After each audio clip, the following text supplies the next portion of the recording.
Luc chapitre 22, verset 34. Et Jésus dit, Pierre, je te l'ai dit, le coq ne chantera pas aujourd'hui que tu n'aies nié 3 fois de me connaître.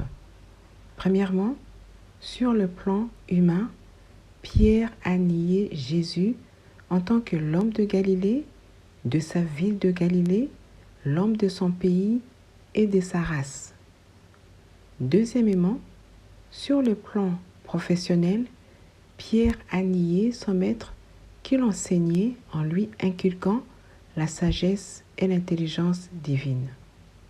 Troisièmement, sur le plan spirituel, Pierre a nié celui qu'il a reconnu en tant que le Christ, le Fils de Dieu vivant. Matthieu chapitre 16, verset 16. Conclusion, nous vivons dans un monde où il y a encore des hommes qui nient les hommes de leur pays, de leur ville et de leur race, des hommes qui nient professionnellement les autres lorsqu'ils sortent de leurs milieux habituels pour entrer dans un autre milieu, comme Pierre, disciple de Jésus-Christ, qui est sorti de son milieu pour entrer dans un autre milieu où il a nié Jésus afin de sauver sa peau. Nier les autres est une faiblesse et une preuve que la personne se sent mal à l'aise dans sa peau, et reconnaître les autres est une force, comme notamment reconnaître Jésus-Christ.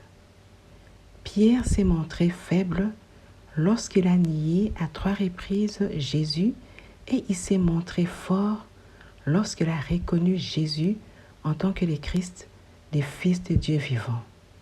Ainsi, la faiblesse détruit le moral de l'homme, comme ce fut le cas de Pierre qui s'est mis à pleurer après avoir nié 3 fois Jésus, et la force construit l'homme comme celle de Pierre qui lui a permis de reconnaître Jésus en tant que le Christ, le Fils de Dieu vivant, et à qui Jésus a dit, « Tu es Pierre, et sur cette pierre, je bâtirai mon église. » Matthieu, chapitre 16, verset 18.